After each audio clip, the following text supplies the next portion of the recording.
As you probably know, Pete Hegseth, a glib drunk, allegedly, with Christian nationalist tattoos, was plucked from a velour sofa at a Fox News talk show to become our nation's current Secretary of Defense, replacing a four-star general. How's that for a meritocracy, Elon?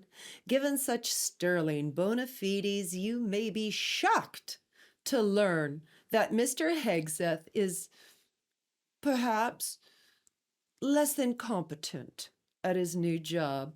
To quickly prove this point, Pete recently committed what those in both the defense and intelligence communities regard as a big mistake.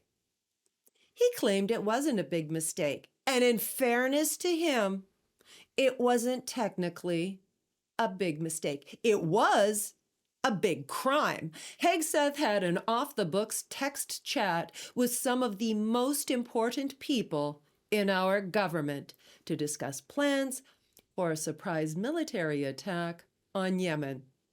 The problem?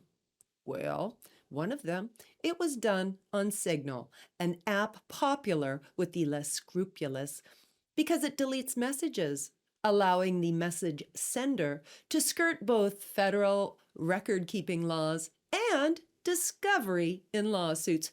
But that wasn't the biggest problem with using Signal. Back in February, the NSA warned government employees, including those in the Defense Department, not to use Signal. Reason? Russian hackers had learned to break into it. Pete used it anyway. In fairness, the decision could have been made after that third tricky cocktail. But what made this negligence even more egregious is that one of the participants was in the Kremlin during the unsecured chat. No, not just in the Kremlin, but with Vladimir Putin. Yes, United States Special Envoy to the Middle East, Steve Witkoff, was next to Putin while using an unsecured device to look at secret American military plans on an unsecured app. Now, remember when Donald Trump yelled, "Russia, if you're listening"? Well, guess what? There is no chance they weren't. You can't make such careless coincidences up. Well, you could, but who would believe you? And if this FUBAR situation were being discussed in a TV writer's room for a political drama, and you were the writer who suggested the next plot twist, you would be laughed out of the room for being implausibly over the top. You see, someone who wasn't supposed to be in on the secret chat was invited to join, as one does to strangers. Best part? He's a journalist, Jeffrey Goldberg, who printed a story about the chat but left out certain sensitive information because he cares more about protecting military secrets than, apparently, the Secretary of Defense. The response to finding this out by the other people in the chat? To smear Goldberg by calling him a scum journalist. Not such a smart thing to do when he is sitting on more receipts to embarrass you. And then Donald Trump declared there was nothing classified in what Goldberg saw. This was Donald's typical knee-jerk reaction: lie without thinking of the consequences, because his hasty pronouncement meant that there was nothing stopping Goldberg any longer from publishing the transcript of the entire meeting.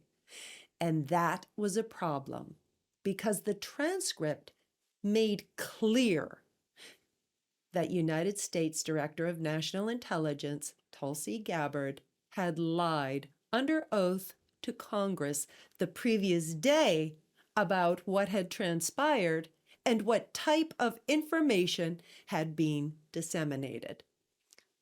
But Gabbard was hardly alone. Almost everyone in the administration lied about both the event and its significance. And who better to lie about something than White House Press Secretary Carolyn Leavitt? Leavitt issued a statement, and every talking point was a lie. Leavitt claimed no war plans were discussed, and she is trying to make a wholly irrelevant distinction in hopes of obfuscation. Secret plans for a surprise attack on an enemy, where secret defense secrets were revealed through gross negligence. The Espionage Act makes it a crime to disclose national defense secrets through gross negligence. The Espionage Act doesn't require these secrets to be war plans.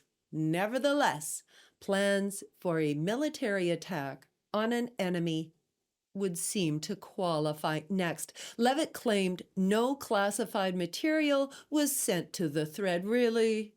Really? First of all, if the secret plans for an upcoming military surprise attack were not classified, that was just one more act of negligence on the part of the Secretary of Defense. Second, the name of an undercover CIA agent was revealed. Honey, that's about as classified as it gets. But again, this is completely irrelevant. The Espionage Act makes the revealing of defense secrets a crime. There is no mention of those secrets having to be classified. And there is a good reason for that. The Espionage Act was written in 1917. The United States didn't start formally classifying documents for over another 20 years, in addition to the amateurish incompetence of this whole event. The one thing that struck me was how sanctimonious Christian nationalists like Pete Hegseth and J.D. Vance get when they are killing people.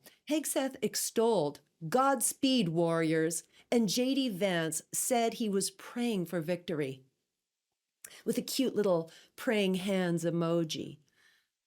The whole thread was full of emojis. I've seen fewer when cheerleaders text about a pep rally, and it's important to recall what these people were cheering on and praying for.